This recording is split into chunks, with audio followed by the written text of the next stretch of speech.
Amigos, nos alegra mucho estar con ustedes en estos momentos y tenemos la gran oportunidad de platicar con el Padre Víctor Salomón. El Padre Víctor Salomón es sacerdote diocesano, operario diocesano, radicado actualmente en Venezuela y en los Estados Unidos participó en el canal EWTN presentando un programa muy importante llamado Defiende la Vida. Padre, muchísimas gracias por acompañarnos y por compartir este espacio con nosotros. Muchas gracias por la invitación y bueno, un saludo a ustedes y especialmente a mis hermanos aquí en México. Gracias, Padre. Quisiera preguntarle, para empezar, ¿cómo se involucró usted en el movimiento a favor de la vida? Bueno, en realidad la historia fue así. Yo pertenezco a una asociación sacerdotal que nos dedicamos al discernimiento vocacional y a la formación de sacerdote. Y bueno, yo estuve trabajando en la formación sacerdotal hasta el año 2005, que mis superiores deciden enviarme a los Estados Unidos, a Washington D.C. Ahí tenemos nosotros una casa básicamente de estudio. Es para trabajar con los hispanos y luego para hacer estudios académicos de doctorado. Entonces lo que pasó fue que yo llegué en septiembre y en los Estados Unidos en octubre del año, octubre es el mes del derecho a la vida, del respeto a la vida. Entonces la Conferencia Episcopal estadounidense pone a toda la iglesia en clave pro vida. Entonces yo estaba ahí en la casa y me habían asignado a celebrar la misa en una parroquia hispana y me mandaron las estadísticas, ¿no? Entonces yo soy sociólogo de profesión antes de sacerdote y cuando leí las estadísticas, por ejemplo, el número que a mí más me tocó fue que decía que, y es así, ¿no? que en las guerras que ha librado los Estados Unidos desde la guerra de independencia, han muerto más o menos 750,000 soldados. Y solamente en un año en los Estados Unidos matan por el aborto a 1.300.000 niños. Entonces, claro, yo cuando leí aquello, yo sentí así como que si Dios me había puesto en un sitio como que corrían ríos de sangre. O sea, yo no sé si la cuestión es así como medio mística, pero lo cierto es que yo comencé a sentir un dolor en mi corazón terrible, o sea, como que si estuviera perdiendo hermanos y que como que no estaba haciendo nada, y de verdad fue interno. Yo hablé con mi director espiritual, con los superiores, y dice, mira, si yo voy a vivir aquí, yo siento que yo me tengo que involucrar en algo en esto. Entonces, bueno, así comenzó la historia. Yo pedí permiso, la primera, porque las estadísticas eran para preparar la homilía pro vida. Entonces las primeras homilías que me tocó a mí fue en esta parroquia hispana que está dedicada a la Virgen de Guadalupe, a la Reina de las Américas, a predicarla al pueblo hispano sobre el tema de la vida y de la defensa de la vida. Luego me involucré, me dieron permiso para trabajar en la arquidiócesis de Washington con el proyecto Raquel, que también no solo para la prevención del aborto, sino también para defender y ayudar a las mamás que pasaron por un aborto. Después me invitaron esto pasó en poco tiempo, ¿no? Me invitaron a un retiro de sanación post-aborto que se llama el Viñedo de Raquel, y en este retiro me di cuenta que al principio yo sentía mucho el dolor por los bebés que estaban muriendo, pero luego vi que la otra víctima era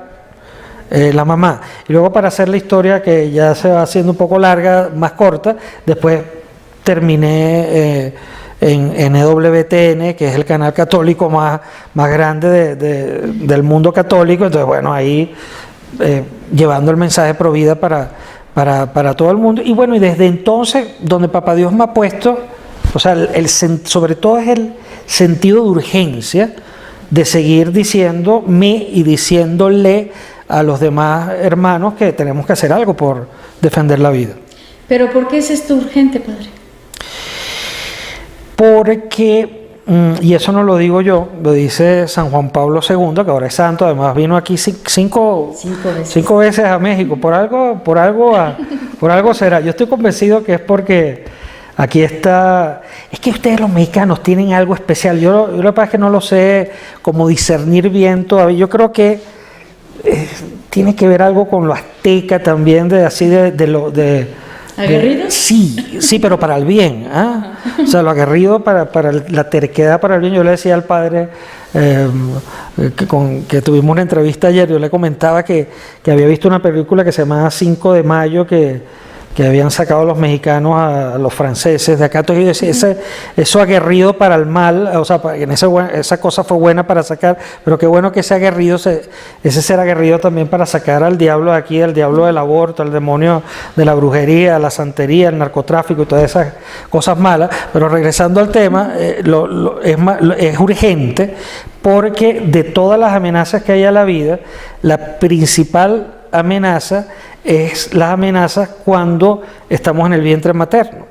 Cuando nosotros estamos en el vientre de nuestra mamá y cuando estamos en la fase terminal de nuestra vida, bien sea por enfermedad o por ancianidad, es cuando nosotros somos más débiles, cuando nosotros somos más vulnerables, cuando necesitamos que otro nos ayude porque nosotros mismos no nos podemos defender. Pero la segunda razón, porque es urgente, es que quien comete el asesinato del aborto y quien comete el asesinato de la eutanasia son familiares. O sea, este es el único caso en el cual el sujeto del asesinato es el mismo familiar. En este caso la mamá, el esposo cuando mata a la esposa por eutanasia, o los hijos cuando podemos pensar que podemos matar a nuestros propios padres por eutanasia. Entonces, esas son las dos razones. Y la tercera razón de por qué es urgente, porque en el mundo que nosotros vivimos se ha hecho el mal se ha convertido en una estructura que se metió en la sociedad y entonces lo que es mal ahora se hace como ley algo que es bueno. Entonces hoy tenemos, bueno, ustedes aquí dolorosamente en el DF, creo, ¿verdad? Que está despenalizado el aborto, hasta las y matan a los mexicanitos ahí más vulnerables, y yo sé que eso va a cambiar, ya llegará el momento ahí cuando el gigante dormido se despierte. Bueno, eso va a cambiar también, y no solo aquí, porque el estar la Virgen de Guadalupe aquí, la Virgen embarazada, yo creo que es profético, ¿no? Es profético que esa promoción de la vida, yo estoy convencido que es parte de lo que el mexicano tiene que compartir como riqueza cultural para los demás países. Yo recuerdo cuando estuve en Estados Unidos conocí un mexicano que tenía 8 hijos, ¿no? Entonces, oye, pero qué bueno, y no se preocupe. Entonces, no, padre, vienen con la torta aquí, cada bebé, ¿no? Entonces, yo pienso, ¿no? No conozco, repito, yo no he estado, me encantaría recorrer todo México, pero yo siento que la gente sencilla debe ser así. No estoy seguro, ¿no? Pero creo. Quizás por eso, padre, México está como muy bajo ataque, ¿no? Porque ahora que comentaba usted el tema de la eutanasia, digo, el del aborto ya lo tenemos muy presente, pero me estaban compartiendo que para el 6 de noviembre se estrena aquí en México en uno de los canales más vistos en la televisión abierta. Se va a estrenar una telenovela en la que se llama Me declaro culpable, en la que una mujer, una esposa muy honesta, muy generosa, va a aplicarle la eutanasia a su esposo por amor, y entonces la telenovela se va a tratar sobre esto. Y para mí el enterarme de esa noticia fue preocupante, porque Dios sabe que somos un pueblo telenovelero, y desafortunadamente técnicamente las telenovelas las hacemos tan bien que acabamos exportándolas a América Latina y a Turquía y a Corea, y realmente esto debería ponernos muy en alerta de que ya que lograron el cambio cultural en cuanto a el tema del aborto, pues ahora van a seguir con la eutanasia. No sé si usted ha visto que esto es como un dominó que va cayendo. Bueno, es que lo decía proféticamente el Papa, ¿no? San Juan Pablo II decía, si el mal existe, que existe, ¿verdad? ¿Cuál es el platillo predilecto del demonio? Pues el ser humano más vulnerable, ¿no? Entonces, con esto, ¿qué quiero decir? A ver, no ver solamente el tema de la defensa de la vida, que lo es también como un tema legislativo o un tema de formación, sino que en la base de todo está una batalla espiritual. O sea, es una batalla entre el bien y entre el mal, y es una batalla para los católicos, primero con nosotros mismos, porque no podemos ser esos defensores de la vida si primero nosotros mismos, digamos, no luchamos con nuestros propios y exorcizamos, dejamos nuestros propios demonios para poder ser esos canales de gracia, ¿no? Eso quería preguntarle, ¿cómo se prepara uno para una batalla espiritual? Bueno, resulta que hoy en la segunda exposición que vamos a tener aquí en el Congreso para sacerdotes justamente sobre ese tema, el tema de la espiritualidad provida, ¿no? Y entonces una de las cosas que se las adelanto, bueno, hay un supuesto, ¿no? Cuando uno habla de espiritualidad, la espiritualidad es la manera en que nos relacionamos con Dios, ¿no? Entonces, según eso, pues, hay muchos tipos de espiritualidades, por ejemplo, según donde se ponga el acento. Entonces hay espiritualidad ignaciana, espiritualidad franciscana, espiritualidad paulina, como los que nos están filmando ahorita. Entonces, todas las espiritualidades tenemos un supuesto, ¿no? Y resulta que ese supuesto a veces no lo tenemos muy claro. Y el supuesto es que todos estamos llamados a la santidad. O sea, que todos estamos llamados a vivir en estado de gracia. Y vivir en estado de gracia significa confesarnos, o sea, reconocer que somos pecadores, que nos podemos perdonar a nosotros mismos, que necesitamos la gracia sacramental de Dios, que necesitamos de Jesús sacramentado para que la presencia del Espíritu que está en nosotros vaya creciendo. Pero si esto que decimos que es un supuesto, ¿verdad? Es importante conocer los mandamientos, que es la verdad objetiva de lo que es el bien y el mal, sobre todo en un mundo como el nuestro, que pareciera que todo es relativo, pues tenemos que conocer qué es el bien y el mal. Y lo que estoy haciendo es el supuesto del catecismo de la Iglesia Católica, en sus diversas partes, ¿no? Pero eso, repito, es común para toda la espiritualidad. Entonces, lo primero para la guerra espiritual, estar en estado de gracia, o sea, vivir en estado de gracia. Entonces lo primero que tenemos, la primera gran batalla, por eso decía, es con nosotros mismos. Yo estoy convencido de esto, de lo que voy a decir ahora. Yo pienso que si nosotros vivimos en estado de gracia, hacemos lo posible, ¿no? Porque todos somos pecadores. El Papa Francisco lo repite mucho, ¿verdad? Todos somos pecadores. Yo también soy pecador. Pero él hace una diferencia muy buena. Dice, todos pecadores, pero no corruptos, ¿no? Y corruptos no en el sentido del dinero, ¿no? Corrupto en el sentido de que, corrupto, dice el Papa Francisco, es el que sabe que está en pecado, pero no lo reconoce. O sea, me explico, o sea, yo sé qué sé yo, que por ejemplo estoy metido en narcotráfico y yo sé que es malo y no cambio. Entonces, ese es el corrupto en términos del pecado. ¿Sí me explico lo que quiero decir? O sea, el no querer cambiar. Entonces, sí, adelante. Me recuerda una frase de los rusos que dice, caer está permitido, levantarse es obligatorio. Efectivamente, y así debe ser, ¿no? Y así es decir, porque todos vamos a caer en algún momento, si no, no existiría la confesión sacramental.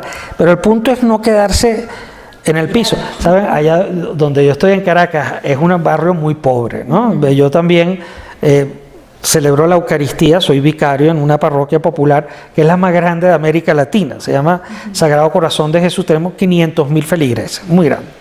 Entonces, en la puerta de la parroquia hay un gran basurero, grandotote, ¿no? Entonces, yo siempre le digo, cuando hablamos de estos temas de vivir en gracia, pues miren, sobre todo cuando están los jóvenes, nos dicen, ¿cuántos han visto el basurero? Sí. ¿A cuánto? ¿Cómo huele allá el basurero? No, padre, aquello está feo. ¿Y cuánto le gustaría vivir allá adentro? No, y tal. Bueno, cuando estamos en pecado, que no queremos cambiar, es como si viviéramos allá adentro. Entonces, eso, dicho así un poquito mal y rápido, pero de eso es lo que se trata. Lo primero en la batalla espiritual es vivir en estado de gracia. Y si eso es lo supuesto para cualquier espiritualidad, para la provida es triple. ¿Por qué? Porque si hemos dicho que el platillo favorito del diablo es el ser humano más vulnerable, la primera fila de quienes estamos llamados, que somos toda la iglesia, cada quien según su vocación, a ponernos en esa primera fila de batalla, tenemos que tener una vida espiritual muy bien enraizada para poder llevar la batalla adelante, porque si no, pasa como dice algún texto de San Pablo que trataba, ya no recuerdo si es San Pablo, pero bueno, que fue uno que quería tirársela de exorcista y terminó apaleado por los demonios. Entonces, cuidado con eso, ¿no? Porque a veces, sobre todo en el movimiento pro vida, podemos ser ingenuos, ¿no? De creer que esto no es una batalla espiritual, que es solamente algo ideológico o que es algo solamente como una moda, que qué bueno es ayudar a los no nacidos y a las mamás, y resulta que detrás hay una batalla espiritual muy seria, ¿no? Padre, me imagino que a lo largo de estos años usted habrá presentado muchas batallas muy difíciles. ¿Qué hacemos cuando llega la desesperanza, el desaliento? Yo, y así se los digo a los que Papá Dios me pone como a acompañar espiritualmente. Yo estoy convencido de la necesidad de dos cosas. De uno, de conocer muy bien el discernimiento de San Ignacio de Loyola, o sea, el discernimiento ignaciano. Yo estoy convencido también que tenemos un Papa jesuita, no solo porque es latinoamericano, sino porque a la Iglesia el componente de saber cuando estamos cumpliendo la voluntad de Dios es algo básico, y nosotros hemos perdido esa tradición en la Iglesia. ¿En eso consiste el discernimiento ignaciano? El discernimiento ignaciano consiste es un método para saber si lo que yo estoy haciendo en un momento de mi vida es lo que Dios quiere que yo haga.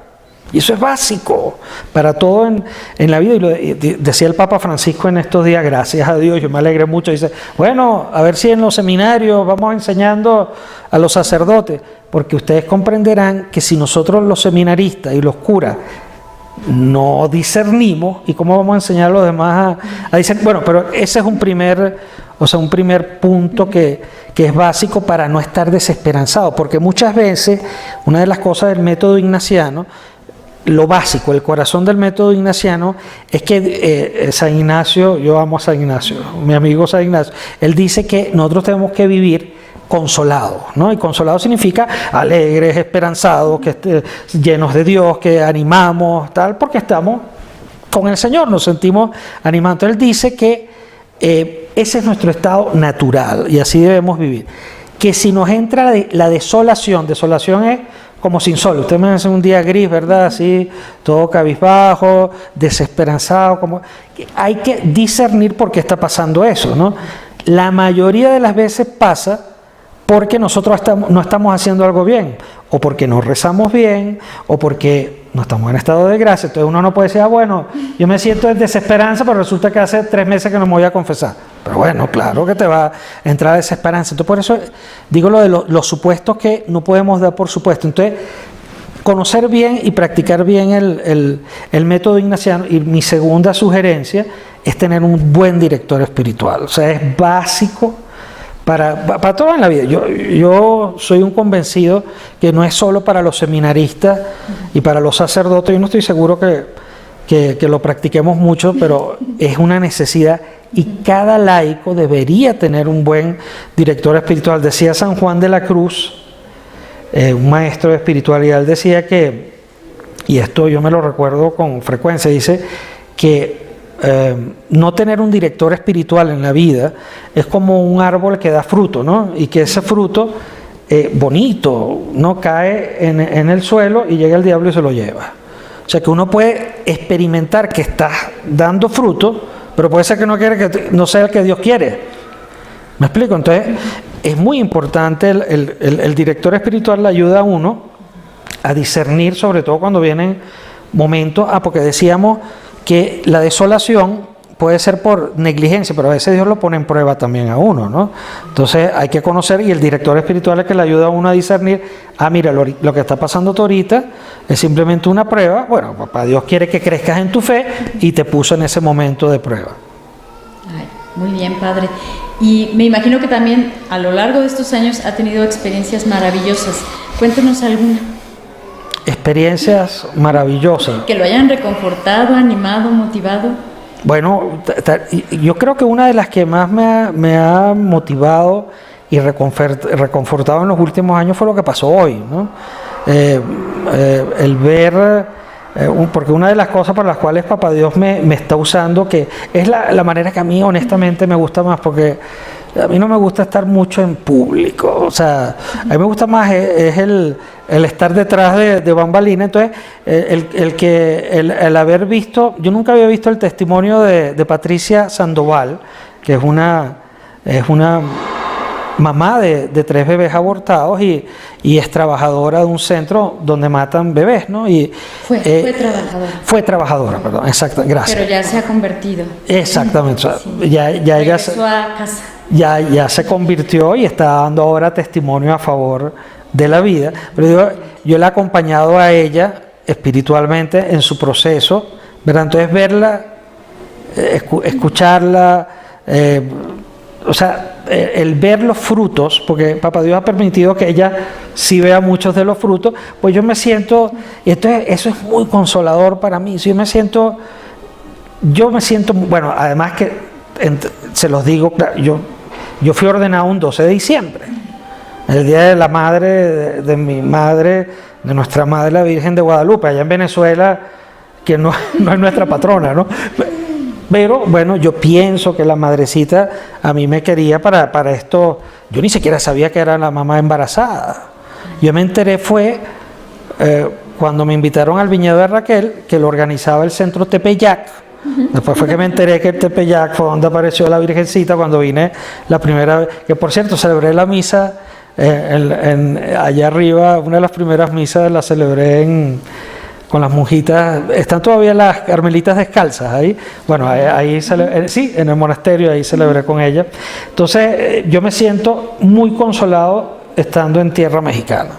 Me siento como protegido y arrullado por la madre, ¿no? Entonces, hoy yo de esas historias, ver a Patricia en persona y escucharla con los hermanos sacerdotes y los seminaristas, y luego escuchar, como dicen ustedes, a la raza alegre y diciéndole a ella muy bien y animándola, con eso yo me voy como para unos cuantos meses a que me hagan lo que quieren.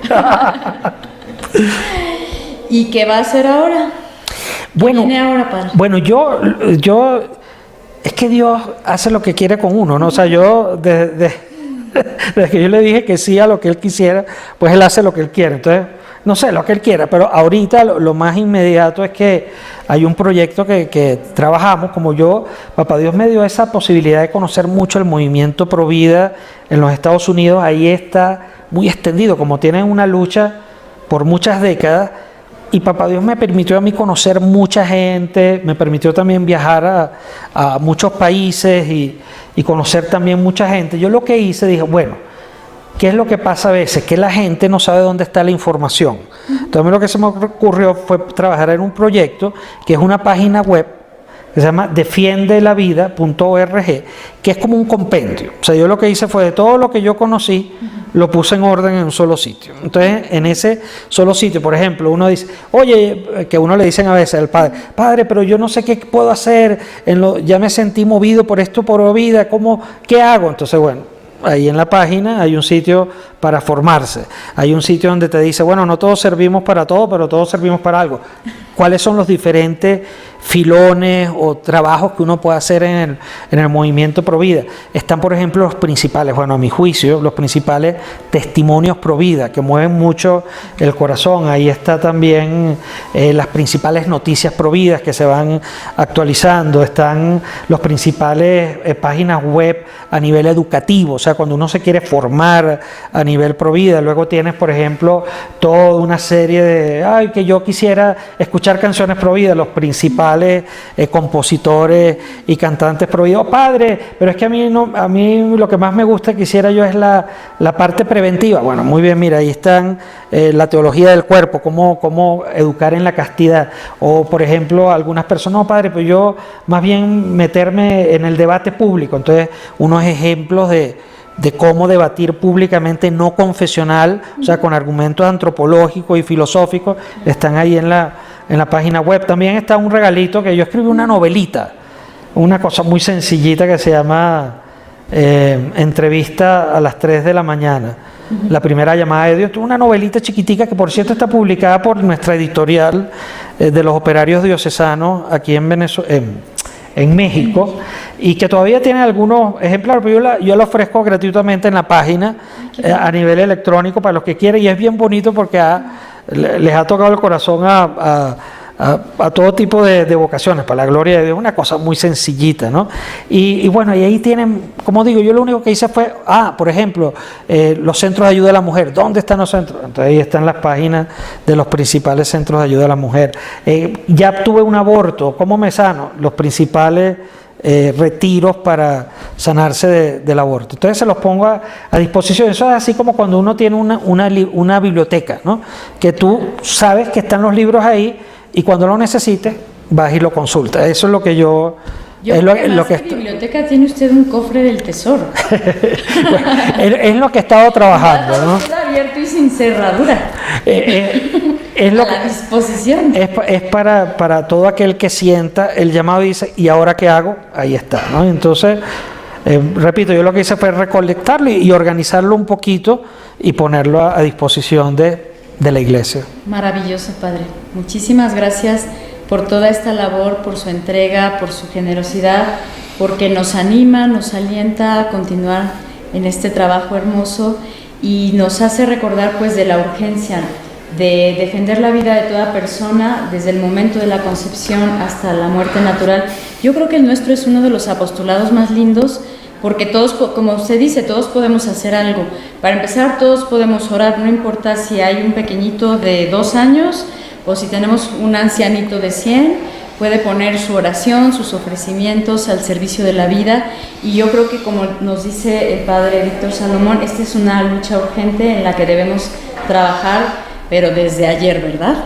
Efectivamente, bueno, se los decía a los padrecitos que estamos en un congreso Provida para sacerdotes y seminaristas, y yo les compartía a los padres y a los seminaristas les decía, mira, esto no lo dice el padre, lo dijo San Juan Pablo II, que estuvo aquí 5 veces, y lo dejó por escrito en un documento que fue muy bien pensado. Dice, este es un llamado urgente, o sea, que tenemos que atenderlo ya. En Venezuela decimos para ayer, y decía además, es un llamado en nombre de Dios a que todos respetemos, amemos y sirvamos a la vida humana, especialmente a la más vulnerable. Y tú decías, yo me siento feliz.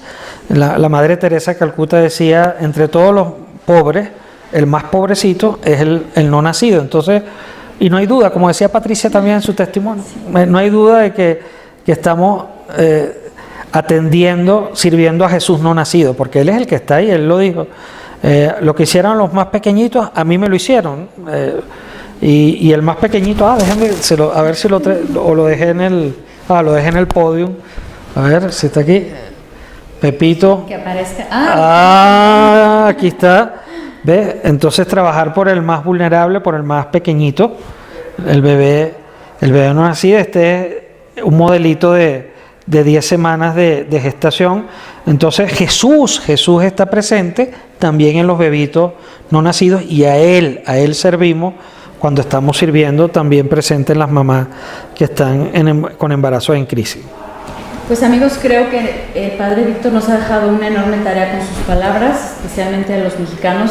Dios nos ha bendecido enormemente, y considero que pues es entonces una responsabilidad que, en vez de que de México exportemos cosas negativas, cosas que están abonando a la cultura de la muerte, todo lo contrario, los mexicanos despertemos, nos pongamos a trabajar al servicio de la vida para ser fieles a la misión que vino a traernos Nuestra Señora de Guadalupe con ese bebé en el vientre, el sol que viene de lo alto, y nosotros estamos llamados a iluminar las realidades a toda Latinoamérica. Tenemos la capacidad para hacer cosas terribles, pero lo que tenemos que hacer es enfocarnos en hacer cosas maravillosas, cada uno de nosotros, desde el ambiente y la vocación que Dios nos haya regalado a cada uno.